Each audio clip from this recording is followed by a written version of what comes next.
You only have one life to live, so get the most out of it.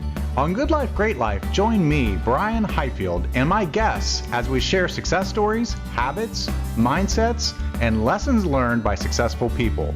These lessons are not taught in schools, but are critical for getting ahead in life. Whether you want a successful business or career, optimal health, or a lifestyle that most people just dream of, Good Life, Great Life has you covered.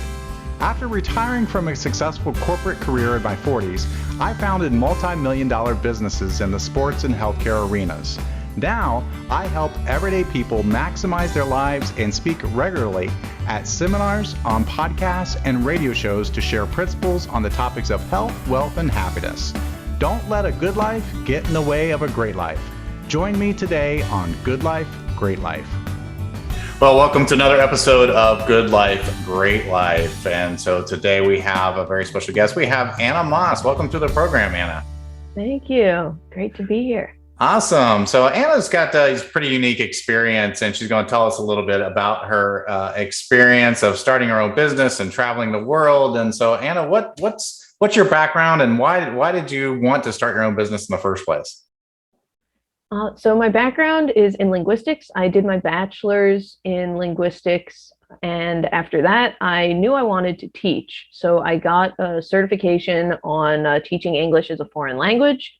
And pretty soon after college, I got a job teaching English online to adults, actually. And so I just kind of could take my computer with me anywhere. And so I did. My husband is from England. So we spent a while traveling around Europe.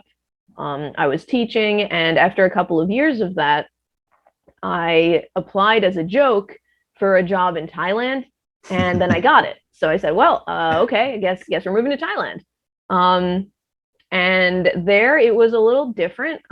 I was teaching test prep for international students who wanted to move from Thailand to study in the US. And I ended up really enjoying it, which was sort of a surprise to me because I always felt like, the SAT is always the bad guy in progressive education circles. But what I found was, as a tutor, it really was sort of an ideal learning situation because as a teacher in a classroom, you're the person giving out the grades. And, the students might say, oh, why did you give me a B? I really should have had an A. And then that doesn't feel good either to have to rate your students. It feels sort of antagonistic sometimes. But with test prep, nobody ever says, oh, is this going to be on the test? Because of course it's going to be on the test. So in many ways, I have students who come to me, they have a goal they want to reach, they have something they want to learn, and they see me as a resource to help them get there, which is really, I think, what we all want as educators. We want to work with the students to help teach them stuff they actually want to learn that will actually help them reach their goals. So I really kind of fell in love with it in Thailand. And after that, I said, this is what I want to do. So I got my master's in psychology and education at Cambridge. And then I moved back here to America to start my own tutoring business full time. So tell us about that. I mean, what because there's a lot of things you can do with your background, and so tell us about that decision-making process of wanting to start your own business, and what were the challenges with that? Sure. So the decision, well, it was hard. It was something that I'd been thinking about for a long time. I'm very independent-minded. I like to do my own thing. Mm-hmm. I'm a bit of a perfectionist, and I like to know that the system is working exactly as it should. I was sometimes in situations where I felt that, I was supposed to be teaching one thing to a student, and I felt, no, they've really got knowledge gaps. They need to do something at a much lower level, which, the bosses don't like. They say, no, their parents want them to be doing this advanced stuff. So they can't do the advanced stuff. It's not helping them. It's just making them fail over and over. So I really just wanted to be able to teach my students the best way that I could. And additionally, money was an issue as well. Especially in America, actually. In Asia, they really pay SAT tutors well because we're fairly rare there. So it's an American test. But in America, I mean, tutoring companies that I worked for a long time ago were charging parents $130 an hour and then turning around and paying me $18 an hour. And I said, well, somebody's getting swindled Yeah. here, right? The Yeah. parents think they're getting someone who's worth $130 an hour. I'm getting, $18 an hour. What's going on here? I'm like, well, if this is the going rate for tutoring, then why not just do that? I don't have to deal with any red tape. I can teach however I think is best for the students, and I can actually earn a living that I can live on. So it really was just a matter of doing some research and getting up the courage to do it. That was it. Yeah, I was going to ask you. I mean, was that a scary decision that you had to make to kind of go out there on your own and overcome some, so you kind of your own psyche to find that courage and start your business? It was really hard, and I'm very lucky that when we moved to America and my husband got his green card and he got a job with health insurance, and he said, I know you can do this. I can support us for the first year. And he said, if your business totally flops, which it won't, but if it does, that's okay. Give it a year. And it was really helpful because after, a couple of months where I'm trying to research marketing and starting a business and licenses and all this stuff, and, it was a little bit slow at first. And he said, give it a year, give it a year, and then we'll talk. And it was really, really helpful to have that support. Yeah, I mean, there's a couple lessons in there. I think giving it a year is good advice for everyone, because a lot of people want that immediate success. They want to be that overnight sensation, and they think like, well, gosh, if I'm not having positive cash flow in 30 days, then I need to give up and do something else. And I think that was good advice from your husband. I think for most entrepreneurs is like, hey, give yourself at least a year to get good and build your skills in this.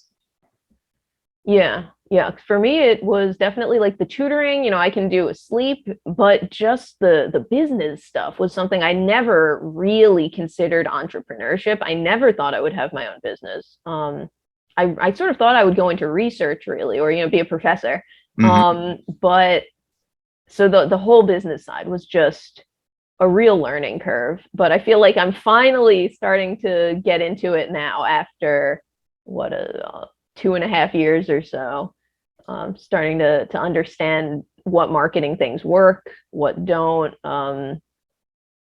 just all that stuff. Yeah, because I mean, there's obviously lots of lessons. I mean, what are some of the biggest things that you kind of learned, or things that you didn't know before that you're kind of a master at now?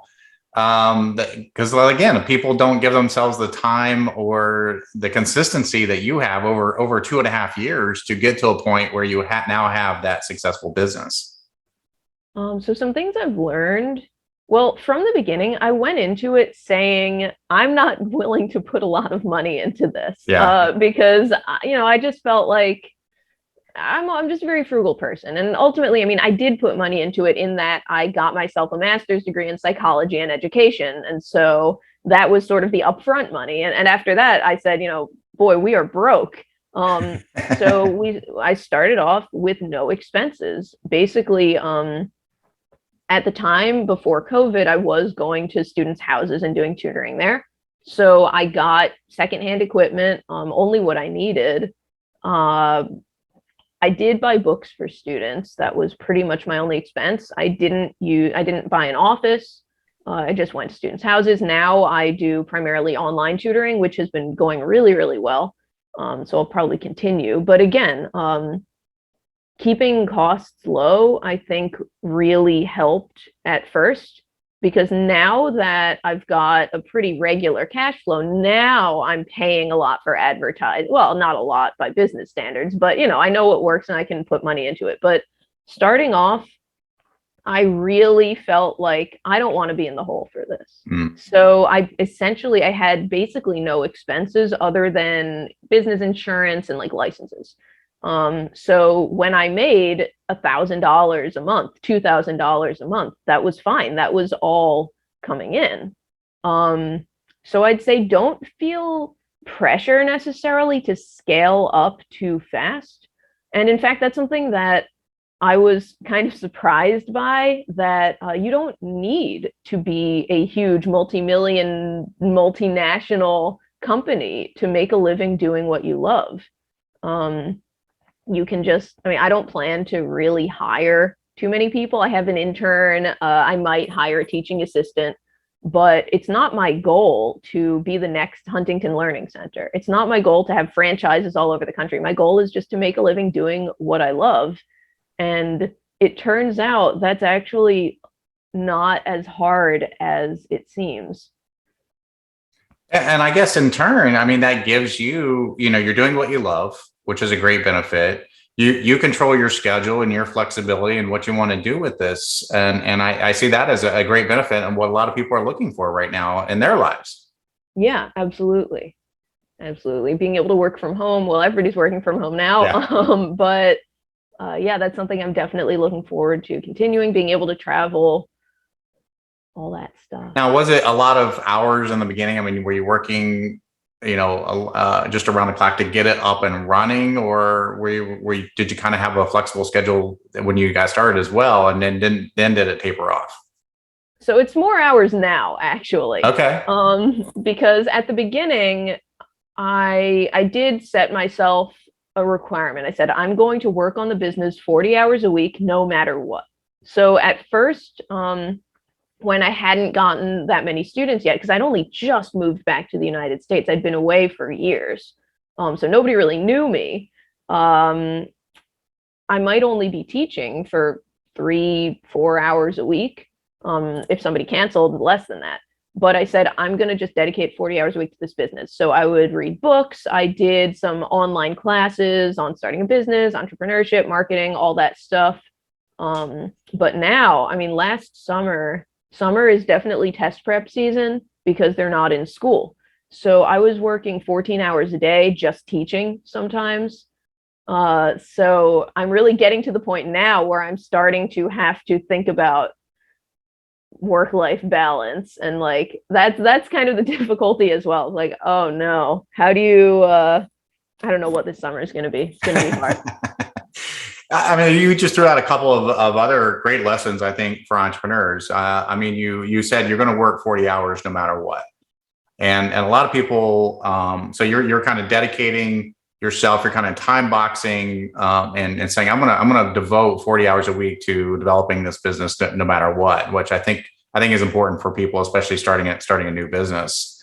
And the other one that you mentioned, you said you self-educated, you read some books on that. And that's a lot of, I think that's common with most entrepreneurs, is they go out there and seek further education because they don't know what they don't know. And then there's a lot of wonderful books out there. Was there a particular book or two that kind of stuck out that really helped you? Well, I'd say the classic 4-Hour Work Week, of course, sort of the Bible of these things. I read that years ago, and it planted a seed. One resource that I think everybody should know about is the SBDC, the Small Business Development something.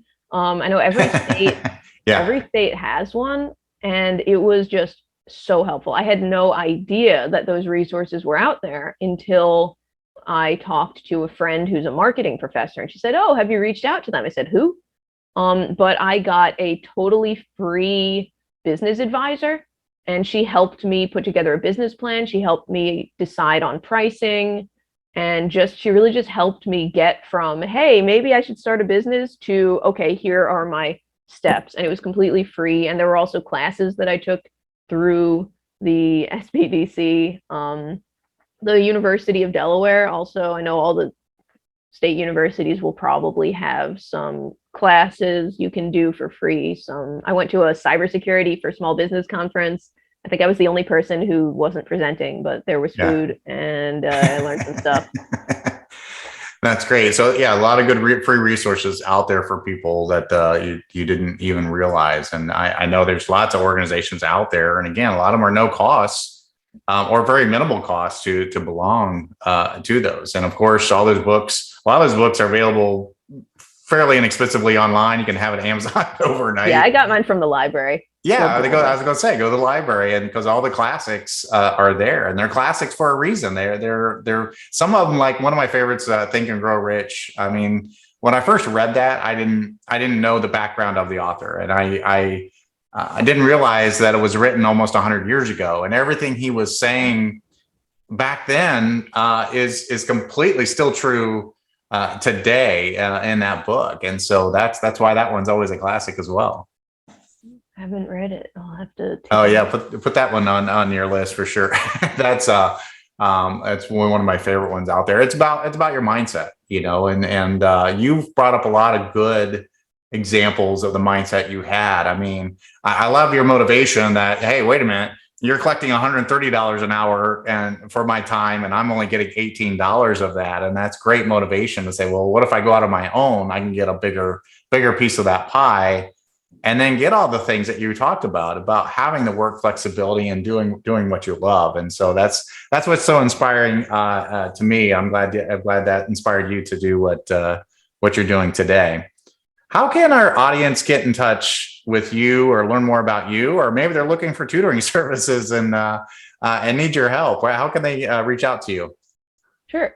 So people can email me at anna@mindthetest.com. And my website is www.mindthetest.com. It's like mind the gap, but test. And I also am on Facebook, facebook.com/mindthetest. I am on Instagram and Twitter, but I don't use them that much. So Facebook is probably better. Awesome. Great stuff. Well, a lot of good lessons in there, and really enjoyed our conversation. Anna, our guest today has been Anna Moss, who is an entrepreneur and has started a very successful tutoring business on her own. Thank you so much for being with us today, Anna. Thank you for having me.